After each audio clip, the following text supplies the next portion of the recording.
రాష్ట్రంలో mega DSC అవకతవకలు జరిగినాయి, అవినీతి జరిగింది అని చెప్పి వైఎస్ఆర్ కాంగ్రెస్ పార్టీ చేస్తున్నటువంటి అరాచకం రాష్ట్రంలో శృతిమించింది.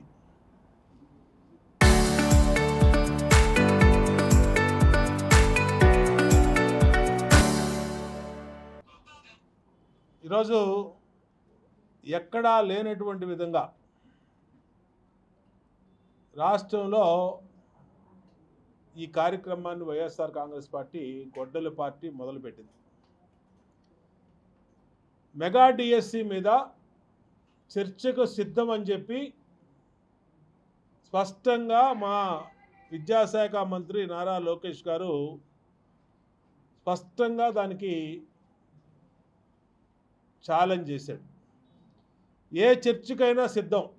మీరు స్పోర్ట్స్ కోటా మీద అంటారా, స్పోర్ట్స్ కోటా మీద, బ్రిడ్జ్ గేమ్లో బ్రిడ్జ్ ప్యాకాట ఆడే వాళ్ళకి డిఎస్సి రిజర్వేషన్ వచ్చారని అంటారా, దాని మీద కూడా చర్చ సిద్ధం. బ్రిడ్జ్ అనేది పెట్టింది నిబంధనలు గవర్నమెంట్ ఆఫ్ ఇండియా, మాకు స్టేట్ గవర్నమెంట్ పాలసీ కాదు అది. అంటే బ్రిడ్జ్ గేమ్కి ప్యాకాటకి వివరణ తెలియనటువంటి సన్నాసులు దాని గురించి మాట్లాడుతున్నారు. ఎందుకంటే 1కి 10 సార్లు చెప్పాం, అందుకని వాళ్ళు సన్నాసులు అన్నాం. బ్రిడ్జ్ గేమ్ అనేది వేరు, ప్యాకాట్ అనేది జోదం అనేది వేరు. దాన్ని గవర్నమెంట్ ఆఫ్ ఇండియా పెట్టింది. అయినా ఆంధ్రప్రదేశ్లో స్పోర్ట్స్ కోటాలో ఒక్క ఉద్యోగం కూడా బ్రిడ్జ్ గేమ్లో నిష్ఠాతులైన వాళ్ళకి, క్వాలిఫై అయిన వాళ్ళకి ఒక్క ఉద్యోగం కూడా ఇవ్వలా. అది కూడా స్పష్టం చేశాం. నిన్న దానికి సంబంధించిన 2 అధికారులు, ఎండి శాఫ్, అలాగే వాళ్ళు కూడా వివరణగా పూర్తిగా ఇచ్చారు. అంటే మేము ఏది మాట్లాడినా ఆన్ పేపరు ఎవిడెన్సు, మేము సాక్ష్యాలు ఆధారాలతో వాళ్ళు చెప్పిన ప్రతిదాన్ని కూడా మేము ఆన్ పేపర్ చూపిస్తూ ఉన్నాం. మేమేమి వీళ్ళలాగా వీళ్ళది గాలి పార్టీ, గాలి మాటలు మాట్లాడతారు. మాది గాలి పార్టీ కాదు, మేము ఆ టైప్ కాదు. మేము ఉన్నట్టు వాస్తవాలు చెప్తున్నాం. చెప్పిన దాంట్లో ఏమైనా ఇబ్బంది ఉంటే, ఇక మీరు అబద్ధం చెప్పారు, మీరు ఇక్కడ అవినీతి చేశారు, లేదంటే ఇక్కడ బ్రిడ్జ్ గేమ్లో ఉద్యోగాలు ఇచ్చారని చూపించండి, తప్పులేదు. ఎందుకంటే ఇది 8 నెలలు అయిపోయింది. మేము ఈ మెగా డిఎస్సి జరిపి 8 నెలల్లో 17,000 మంది కష్టపడి చదువుకొని యువత ఎప్పటి నుంచో ఇదే వైఎస్ఆర్ కాంగ్రెస్ పార్టీ 2019-24 జాబ్ క్యాలెండర్ ప్రకటిస్తానని యువతతో భవిష్యత్తుతో ఆడుకొని యువత భవిష్యత్తుని నాశనం చేశారు. ఆ రోజు 2019-24 టైంలో ఎందుకు నాశనం చేశారో, ఎలా నాశనం చేశారో కూడా చెప్తాను నేను. ఆ రోజు గ్రూప్ 1 నిర్వహించారు వీళ్ళు. ఆ గ్రూప్ 1లో హాయ్లాండ్లో అగ్రిగోల్డ్ దాంట్లో అనర్హుల చేత పేపర్లు దిద్దిచ్చి వీళ్ళు గ్రూప్ 1 డిఎస్పి పోస్ట్ 40 కోట్లు, 30 కోట్లు, ఆర్టీఓ పోస్ట్ 20 కోట్లు, 25 కోట్లకి అమ్ముకొని ఎవరైతే వీళ్ళు ఇష్టారీతిన అర్హుల ఉద్యోగాలు అనర్హులకు అమ్ముకున్నారో దాని మీద హైకోర్టుకి అర్హులైన అభ్యర్థులు హైకోర్టుకి వెళ్ళారు. ఆ రోజు హైకోర్టు స్పష్టమైన తీర్పు ఇచ్చింది. దీని మీద మొత్తం విచారణ చేపట్టి ఆనాడు డీజీపీ క్యాడర్లో ఉన్నటువంటి సీతారామాంజనేయుల్ని జైల్లో వేసింది. గౌతమ్ సవాంగ్ను కేసులో పెట్టారు. అనేక మంది ఐఏఎస్లు, ఐపీఎస్లు దాంట్లో ఇరుక్కున్నారు. అది మీ చరిత్ర. ఇది నిజమా కాదా? పోనీ కాదంటే చెప్పండి. సీతారామాంజనేయులు ఉద్యోగం ఎలా పోయింది? సీతారామాంజనేయులు ఎందుకు జైలుకి వెళ్ళాడు? గ్రూప్ 1లో హైకోర్టు జడ్జిమెంట్ ఏంటి? అది మీ చరిత్ర. మెగా డిఎస్సిలో ఈ డిఎస్సిని ఆపటానికి 240 కేసులు వేశారండి వీళ్ళు హైకోర్టులో. 240 కేసులు. అనంతపురం నుంచి 20, కడప నుంచి, శ్రీకాకుళం నుంచి, విజయనగరం నుంచి, విజయవాడ నుంచి, విశాఖపట్నం నుంచి, కాకినాడ నుంచి ఇష్టారీతిన 240 కేసులు. ఈ మెగా డిఎస్సి జరగకూడదు, మెగా డిఎస్సిలో అవకతవకలు అని అనేక ఫాల్స్ ఎవిడెన్స్లు, ఫాల్స్ ఎలిగేషన్స్ పెట్టి కోర్టులో వేస్తే కోర్టు కనీసం విచారణ కూడా విచారించి తీసుకోవాలి వీళ్ళు. అంటే ప్రైమరీ స్టేజ్లోనే డిస్మిస్ అయిపోయిన కేసు. 240 కేసులు వేసినటువంటి మీరు హైకోర్టు ఇది మెగా డిఎస్సి స్పష్టంగా ట్రాన్స్పరెన్సీతో జరిగింది, ఎక్కడా కూడా దీంట్లో అవకతవకలు అవినీతికి తావు లేదు అని కన్ఫామ్ చేసినాక మళ్ళీ ఈ డ్రామాలేంటి? అంటే రాజకీయ ముసుగులో యువతని రెచ్చగొట్టి, కులాల మధ్య చిచ్చు పెట్టి, మతాల మధ్య చిచ్చు పెట్టి, విద్యార్థుల్లో ఒక ఆవేశాన్ని రగిలిచ్చి దాన్ని రాజకీయంగా ఉపయోగించుకోవడానికి, విద్యార్థులను వాడుకోవడానికి వైఎస్ఆర్ కాంగ్రెస్ పార్టీ కుట్ర. ఇది అందుకనే విద్యార్థులందరూ అర్థం చేసుకున్నారు. దానికి ఎవ్వరూ రాకపోయేటప్పటికీ ఇక విద్యార్థుల ముసుగులో గంజాయి బ్యాచ్ని, బ్లేడ్ బ్యాచ్ని ధర్నాలు కూర్చోబెట్టుకొని రౌడీ షీటర్లు, రౌడీలు. ఇగో చూడండి, విజయవాడలో ఈ పార్టీ ఆఫీస్ పగలగొట్టినోడు రౌడీ షీటరు. నిన్న ముత్యాలంపాడులో జరిగినటువంటి ధర్నాలో వీడు అక్కడ ఉన్నాడు. అంటే ఏ విధంగా ఆ రోజు తెలుగుదేశం పార్టీ ఆఫీసులో ఈ రౌడీ షీటరు ఆడు దేవినేని అవినాష్తో పాటు కలిపి పార్టీ ఆఫీసుని పగలగొట్టారు. నిన్న జరిగిన సంఘటన మీద అవాకులు చవాకులు వైఎస్ఆర్ కాంగ్రెస్ పార్టీ పేలుతున్నారు. ఎవరు? ఈ ముగ్గురు పరికిమాలోళ్ళు ఉన్నారు విజయవాడలో. ఒకడు దేవినేని అవినాషు, ఒకడు ఎల్లంపల్లి సీను, ఒకడు మల్లాది విష్ణు. ఈ మల్లాది విష్ణుని కులం తీసుకొచ్చారు వాళ్ళ, బ్రాహ్మణుడు అని చెప్పి. ఏమండి, బ్రాహ్మణుడు అనే వ్యక్తి సారా కొట్టు ఉంటుందండి, చీకులు అమ్ముతారండి.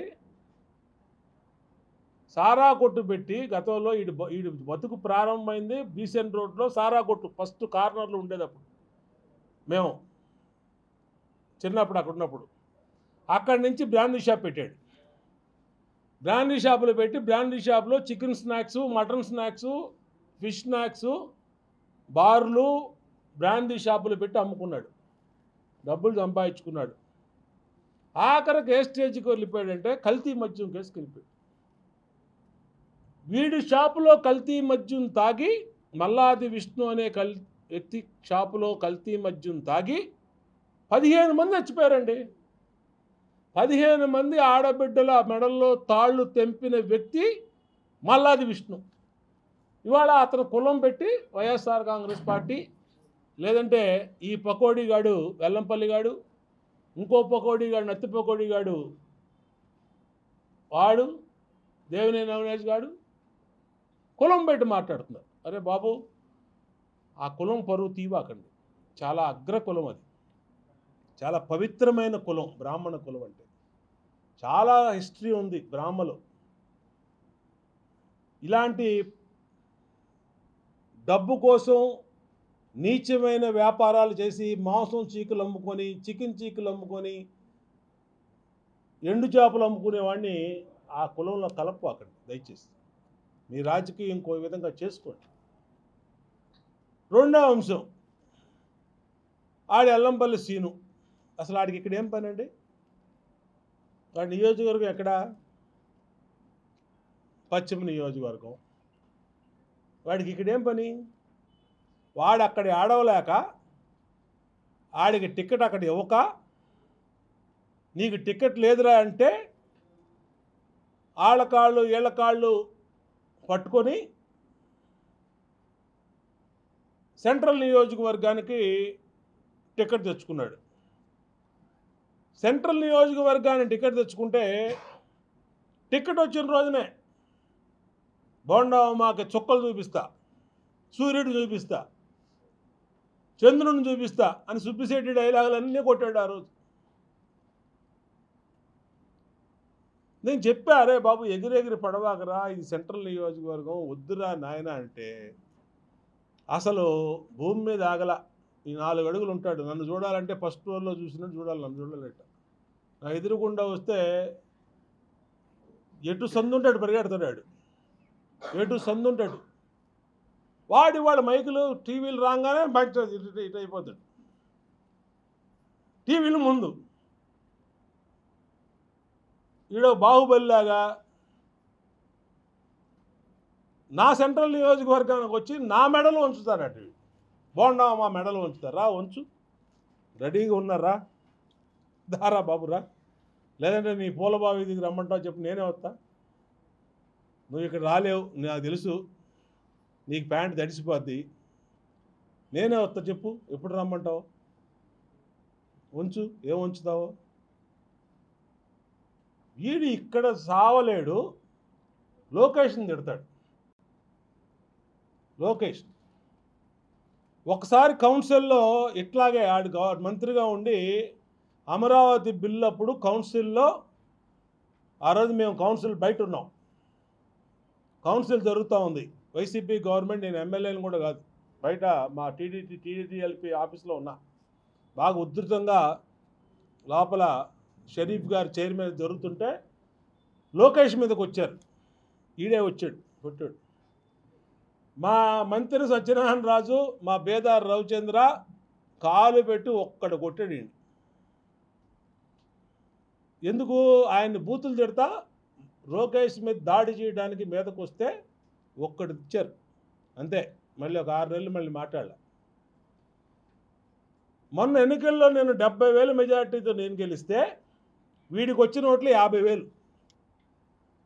అంటే నా మెజార్టీ, నాకు వచ్చిన మెజార్టీ అసలు ఓట్లు కాదు, మెజార్టీ ఓట్లన్నీ కూడా వీడికి పోలవలా. చుక్కలు చూపిస్తాను, సూర్యుని చూపిస్తానని చెప్పి ఫలితాలు వచ్చినాక ఫరార్. వీడి కోసం మా వాళ్ళు పాపం కాళ్ళు అరిగిపోయేలా తిరిగారు. ఎక్కడున్నాడు బాబు చూపించు మా వాడికి చుక్కలు అని చెప్పి రోజు మా వాళ్ళే వెళ్ళి ఆ ఇంటి దగ్గర కూర్చున్నాడు. రారా బాబు రారా అంటే ఎక్కడ పారిపోయాడు అంటే హైదరాబాద్లో వాళ్ళ కూతురింట్లో దాక్కున్నాడు. సంవత్సరం పాటు రాలా. చూసుకోండి మీరు, నేను చెక్ చేసుకోండి, నేను చెప్పేది కావాలి. సంవత్సరం పాటు ఎల్లంపల్లి అనేవాడు విజయవాడలో అడుగే పెట్ల. ఆఖరికి ఆడ మనుషులందరూ ఇక్కడ ఇబ్బంది పడ్డారు. అందరూ ఆఖరికి ఆడి కుడిబీజం లాంటి కొండపల్లి బుజ్జి ఆడు కూడా ఆడదే అన్నాడు, అరే అన్నా నిన్ను నమ్ముకొని మేము ఎలక్షన్లో తిరిగాం, నువ్వు అవ్వంగా నువ్వు బారిపోయావు, నాకు ఇల్లు ఇక్కడ, వాకిలు ఇక్కడ, నా కుటుంబం ఇక్కడ, నేను ఎక్కడ బారిపోను, నేను దొరికిపోయి ఇదయ్యానని ఆడు బాధపడ్డాడు. నీ బతుకది, నీ కెపాసిటీ అది, నువ్వు ఎందుకు మాటలు, నీ అలవి కాని మాటలు. ఇప్పుడు దాకా సెంట్రల్ నియోజకవర్గం వచ్చావా? ఇవాళ నేను 2 సంవత్సరాలు అయింది ప్రస్తుతం మాట్లాడే విధంగా ప్రెస్ మీట్ పెట్టి. నేను నా నియోజకవర్గం పనేదో నా పనేదో నేను చూసుకుంటున్నా. ఈ 2 సంవత్సరాలు నేను ప్రెస్ మీట్ పెట్టలా, ఏ రోజు ప్రెస్ ముందుకు రాలా. ఎవరినో వచ్చి బయట ఇవ్వమంటే ఇచ్చాను తప్పితే ప్రెస్ మీట్ కూడా పెట్టలా. ఇవాళ ఈ పనికి మాలోళ్ళు ముగ్గురు, ఒకడు అవినాష్ గాడు, ఈ నత్తిపోకోడి గాడికి ఇక్కడే సంబంధం అండి. వీడికి ఒక లెటర్ చదవటం రాదు, తత్తదా బత్తదా అంటాడు. వీడు నా గురించి మాట్లాడతాడు. వీడు తినేది రక్తపు కూడు, వీళ్ళ బాబు సంపాదించినంత సెటిల్మెంట్ల డబ్బులు. ఎక్కడి నుంచి వచ్చినాయి వీళ్ళకి కాంప్లెక్స్లు, ఎకరాల భూములు? ఇవాళ బీసెన్ రోడ్లో కాంప్లెక్స్ ఎక్కడి నుంచి వచ్చినాయి వీళ్ళకి? ఏ వ్యాపారం చేసావు చెప్పు? నెహ్రూ గానించి ఏ వ్యాపారం చేశారు వీళ్ళు? ఒక వ్యాపారం చేసామండి మేము కష్టపడి, ఇగో సంపాదించుకున్న తప్పులేదు పోనీ. ఏ వ్యాపారం చేశారు మీరు? ఏ వ్యాపారం చేయలే. ఆక్రమించుకోవటాలు, దౌర్జన్యాలు, హత్యలు, కిరాయి హత్యలు, మీ బతుకది. సరే మీ బతుకు మీరు బతకండి, అది వేరు, మాకు సంబంధం లేదు, అది వేరే విషయం.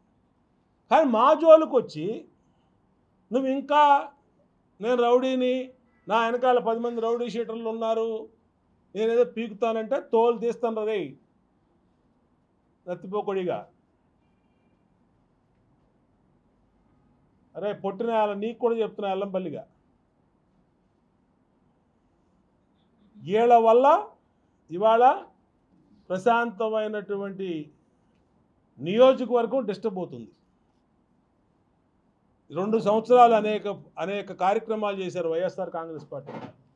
ఏ రోజన్నా మేము వెళ్ళామా? ఏ రోజన్నా మేము మాట్లాడామా?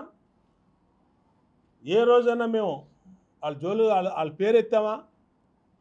ఏదో పాపం వాళ్ళు 11 సీట్లు వచ్చినాయి, ఆ ప్రెస్టేషన్లో ఉన్నారు, సరే వాళ్ళ పాపాలు వాళ్ళు పోతారులని మాట్లాడుతుంటే మీరు రోడ్ల మీదకి వచ్చి మా నాయకుడు లోకేష్ గారిని బండబూతులు. పోనీ విచారణకి సిద్ధం అన్నాక మేమేమైనా పారిపోతే, మీరన్న ఛాలెంజ్కి మేము వదిలేస్తే, మీరు పారిపోయారా అని చెప్పి తరువుకుంటూ వస్తామని మా ఇంటి దగ్గర రావచ్చు, మా ఆఫీస్ దగ్గర రావచ్చు, లేదంటే మా నియోజకవర్గం రావచ్చు, ఎక్కడికైనా రావచ్చు. మేము మీ ఇంటి దగ్గరకు వస్తామని చెప్పాం, మీ పార్టీ ఆఫీస్కి వస్తామని చెప్పాం. దాని మీద లేదు, చర్చ లేదు. దాని మీద వివరణ ఇచ్చాం. 18,000 డిఎస్సి ఉద్యోగాల మీద చక్కగా ఉద్యోగాలు చేసుకుంటున్నారు 8 నెలల నుంచి. వాళ్ళు ఎంతో కష్టపడి పిల్లలు, వాళ్ళందరూ యువకులు ఉద్యోగాలు తెచ్చుకుంటే నీకేంటి కడుపుమంట? నీ గ్రూప్ 1లో లాగా ఇక్కడ ఏమన్నా అవినీతి జరిగిందని, పచ్చకామెంట్లోడికి ఊరంతా పచ్చగా వచ్చిందని నీకేమన్నా బాధ? దాడులు చేశారు బోండావమ్మ, ఎవడు మీద చేశాడండి దాడులు? నీకులాగా పట్టాభి ఇంటి మీద దాడి చేసినట్టు పట్టాభిని ఏ విధంగా ఇంటి మీద దాడి చేశారో రాష్ట్రం మొత్తం చూసింది. చంద్రబాబు నాయుడు గారి ఇంటి మీదకి దాడి చేశారు, ఏ విధంగా చేశారో ఊరంతా చూశారు. పార్టీ ఆఫీస్ మీద దాడి చేశారు, తెలుగుదేశం పార్టీ ఆఫీస్ మీద. ఇదే నత్తిపండుగాడు బ్యాచ్ అంతా, ఈ చిల్లర రౌడీలు అందరూ వెళ్ళి మీ ఎవరూ లేనప్పుడు ఉంటే ఆ రోజు చెప్పేవాళ్ళం మీ సమాధానం. తర్వాత నేను వెళ్ళి చెప్పా, రండి నా కొడుకులారా, ఇక్కడే ఉన్నాను, ఇక్కడే ఉంటాను, చూసుకోండి మీరు, యూట్యూబ్లో ఉంటుంది ఆ వీడియో. మా నాయకుడు కూడా ఇక్కడే ఉన్నాడు, 48 అవర్స్ ఉంటాం ఇక్కడ మేము. మీ గవర్నమెంట్ మీ చేతిలో ఉంది, పోలీసు మీ దగ్గర ఉన్నారు, రౌడీలు మీ దగ్గర ఉన్నారు, కార్యకర్తలు ఉన్నారు, 154 మంది ఎమ్మెల్యేలు ఉన్నారు, రండి చూసుకుందాం అని చెప్పా. ఒక్కటి రాలా. మీ అవ్వడం లేనప్పుడు పార్టీ ఆఫీస్ మీద తగలబెట్టారు, పగలగొట్టారు. మరి ఏదండి దాడి అంటే? పట్టాభి మీద చేసిన దాన్ని దాడి అంటారు, చంద్రబాబు గారి ఇంటి మీద చేసిన దాన్ని దాడి అంటారు, పార్టీ ఆఫీస్ మీద చేసిన దాడి అంటారు, బోండావమ్మ మీద మాచర్లో చంపబోయింది దాడి అంటారు, గుడివాడలో బోండావమ్మని చంపబోయింది ఆ రోజు దాడి అంటారు. మీరు రోడ్డు కట్టంగా టెంట్ వేసుకొని మీ ఇష్టం వచ్చినట్టు లోకేష్ గారిని బూతులు తిడుతుంటే, చంద్రబాబు నాయుడు గారిని బూతులు తిడుతుంటే, మీకు అన్ని సమాచారం మీకు ఇచ్చి చర్చకు సిద్ధము అని అన్నా కూడా తిడతా ఉంటే, మేము వెళ్ళి అడ్డుకుంటే దాని దాడా? మేము అడుగుతున్నాం. నిన్న చేశారు మీరు, నిన్న వైఎస్ఆర్ కాంగ్రెస్ పార్టీ ధర్నా చౌక్లో మొన్నటి దెబ్బకి క్రమశిక్షణ కలిగిన స్కూల్ పిల్లల వరుస కూర్చున్నారు, చూసుకోండి ఆ ఫోటోల్లో, ఒకటి పక్కన ఒకటి ఇట్లా కూర్చున్నారు. కూర్చొని ధర్నా చేసుకున్నారు. ఎవడన్నా వెళ్ళాడా? మేమేమన్నా అన్నామా? వాళ్ళు ఊసెత్తామా? అంటే ఎక్కడ మెట్టాలో అక్కడ మొట్టితే మీకు క్రమశిక్షణ వస్తుంది. లేకపోతే రోడ్డు మీద అచ్చోసిన ఆంబోతుల్లాగా రోడ్డు మీద పడతారు. మీ ఫ్యాన్ గుర్తు తీసేసి గొడ్డలు గుర్తు పెట్టుకోండి, బెటర్. గొడ్డల పార్టీ అని ఎలాగో ప్రజలు అంటున్నారు, గొడ్డలు గుర్తు పెట్టుకోండి. హ్యాపీగా మీ పని మీరు చేసుకోండి. మేము ఏదైనా తప్పు చేసామంటే ప్రతిపక్షంగా మీరే ఎత్తి చూపించండి, తప్పు లేదు. కానీ ఏమీ లేని దానికి ఆగం చేసి కులాల పేరు, మతాల పేరు, మెడలు ఉంచుతా, కాళ్ళు ఉంచుతా, కాళ్ళు ఎరగొడతా. ఆడంటాడంట, ఎవడో రత్తిపండుగాడు తెత్తుతా అనుకుంటా, మేము అధికారంలోకి వస్తే కాళ్ళు పట్టుకున్నా వదలం అన్నాడు. అరే బాబు, నువ్వు ఇప్పుడు కాళ్ళు పట్టుకున్నా నేను అనుకుంటే బోండావు మా కాళ్ళు పట్టుకున్నా ఒక్క క్షణం పట్టదు నిన్ను వదలకుండా ఉరికిచ్చి ఇచ్చేయటాన్ని గుర్తుపెట్టుకో. గుణదలు రావడం మాకు సమస్య కాదు. నువ్వు ఎక్కడ పట్టుకుంటే ఎక్కడ కనబడి పట్టుకోవడం మాకు సమస్య కాదు. మేము అనుకుంటే నువ్వు ఎంతరా, నీ బతుకెంత? నేను రౌడీజం చేశాను. రౌడీజం చేస్తే నువ్వు ఉంటావు, తిరుగుతావు బయట? నువ్వు స్వేచ్ఛగా ఇలాగ వస్తావా? నువ్వు స్వేచ్ఛగా లెర్నింగ్ సెంటర్లోకి వచ్చి బోండావమా మెడలో ఉంచని ఉంచుతా అని చెప్పి మళ్ళీ మీరు అక్కడి నుంచి వెళ్తారా? కాబట్టి బోండావమా ఎప్పుడు పద్ధతిగా ఉన్నాడు. మీరే అనవసరంగా కెలికి వాసన చూసుకుంటున్నారు. నేనేదో నా పని నేను చేసుకుంటూ ఇవాళ నా నియోజకవర్గం టాప్ 175 నియోజకవర్గాలు టాప్ 10లో 8th ప్లేస్లో ఉంది నా నియోజకవర్గం. ప్రజల సమస్యలు పరిష్కరించడంలో కానీ, వచ్చిన గ్రీవెన్స్ని పరిష్కరించడంలో కానీ, డెవలప్మెంట్లో కానీ, ఏ వీధికైనా వెళ్ళండి, ఎవరైనా ఏ మీడియాని సర్వే చేయండి, వైసీపీని సర్వే చేయమను, సాక్షిని సర్వే చేయమను, ఎవరైనా సర్వే చేయమను. నేను ఎవరు అవసరంలా, మా పార్టీ వాళ్ళు కూడా అవసరం. మీరు ఎవరినంటే చెప్తారు. ప్రజలకు అందుబాటులో ఉంటున్నాం. పొద్దున్న సాయంత్రం రోజు 24 నెలలు అయింది అధికారంలోకి వచ్చి. డోర్ టు డోర్ తిరగమంటే కాళ్ళు అరిగిపోయేలా తిరుగుతున్నాం. డోర్ టు డోర్ ఒక్క చోట ఎక్కడికి వెళ్ళినా బ్రహ్మరథం పడుతున్నారు ఆరతలు ఇచ్చి. అలాంటిది మా ప్రభుత్వం మీద వీళ్ళు మాట్లాడతారు, బోండావమా మీద మాట్లాడతారు, నారా లోకేష్ మీద మాట్లాడతారు, చంద్రబాబు నాయుడు గారిని తిడతారు. ఏంటి పద్ధతి? కాబట్టి ఇవాళ మళ్ళీ మీడియా సమావేశం పెట్టాం. ఈ మీడియా సమావేశం సాక్షిగా నేను చెప్తున్నా, మీరు హద్దు మీరవాకండి, పరిధిలో ఉండండి. మీకు రాజ్యాంగం చట్టం కల్పించినటువంటి మీ నిరసనలు, మీ మాటలు చట్టబద్ధంగా చేసుకోండి. మీరు మొన్న గొడవైంది, రోడ్డు మీద పెడితే నిన్న మీరు ధర్నా చౌకులు చేసుకున్నారు. ఎవరు అనలేదు కదా మిమ్మల్ని. మేము 5 సంవత్సరాల పాటు ప్రతిపక్షంలో ఉన్నాం. మొన్నటిదాకా 19-24 మధ్య మేము ధర్నా చౌకులు చేసుకున్నాం. అసలు విజయవాడ పోలీసు కూడా ఆలోచన చేయాలి. అసలు విజయవాడ పోలీసు ధర్నా చౌక్ అని పెట్టి మీరు నియోజకవర్గాల్లో మళ్ళీ ఎందుకు అనుమతిస్తున్నారు? పోలీసులు కూడా ఆలోచన చేయాలి. ఇలాంటి రెచ్చగొట్టే మాటలు మాట్లాడుతూ ఉంటే మీరు పశ్చిమ నియోజకవర్గం పోనీ పని చేయండి, పశ్చిమ నియోజకవర్గం ధర్నా చౌక్ పెట్టండి, పోనీ తూర్పు నియోజకవర్గంలో కూడా ధర్నా చౌక్ పెట్టండి. నిన్నాడు పేరు నానిగాడు మాట్లాడుతాడు, అది ఇదని చెప్పి. అరే బాబు, పేరు నాని పేదల బియ్యంతో కొట్టేసిన కేసులో, వేరోసులో కొట్టేసిన కేసులో బయటపడితే 50 కోట్లు నువ్వు గవర్నమెంట్కి రిటర్న్ కట్టి పెళ్ళాన్ని తీసుకొని పారిపోయి మా పార్టీలో ఒక పెద్ద నాయకుడి దగ్గరికి వచ్చి, మావయ్య తప్పైపోయింది, నన్ను రక్షించి మావయ్య, ఇదిగో మీ కోడల్ని జైల్లో పెడుతున్నారు మావయ్య అంటే, ఆయన ఏదో కొంచెం ఉదాసీనంగా వదిలేస్తే మీడియాలో కూడా వచ్చింది. వాళ్ళ ఇంట్లో దాక్కొని మీ బతుకు, పేదవాళ్ళ బియ్యాన్ని కొట్టేసినాడు పేరు నానిగాడు, వాడు కూడా మాట్లాడతాడు. వాడు అసలు వాడు ఏంటి, వాడి బతుకేంటి, ఆడు సవాలు చేస్తాడు.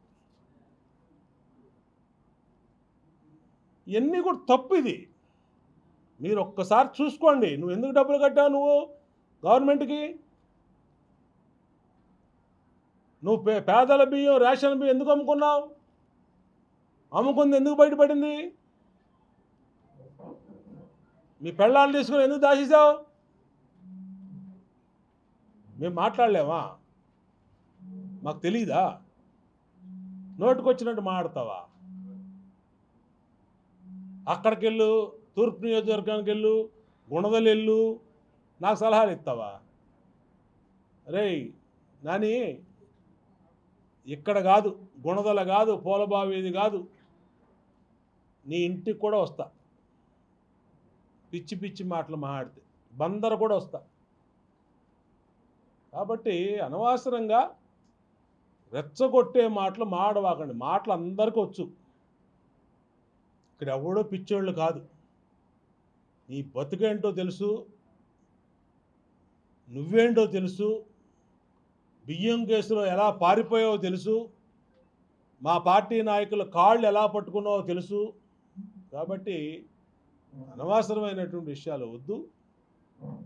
మేము ప్రజాస్వామ్యబద్ధంగా మిమ్మల్ని, మీరు చేసుకునే నిరసనల్ని, మీరు మాట్లాడితే మాటల్ని మామూలుగా మాట్లాడితే ఎవ్వరూ మీ జోలికి రాం. మీరు ఇట్లా పిచ్చి పిచ్చిగా మాట్లాడితే మాత్రం ఎక్కడైనా ఈసారి, ఇప్పుడు సెంట్రల్ నియోజకవర్గం వరకే మొన్న చెప్పా, ఈసారి ఎక్కడికైనా వస్తాం, ఎక్కడైనా సరే అడ్డుకుంటాం. మిమ్మల్ని గుర్తుపెట్టుకోండి. హెచ్చరిస్తా ఉన్నా, దయచేసి ఈజీగా తీసుకోవద్దని కూడా కోరుతాం.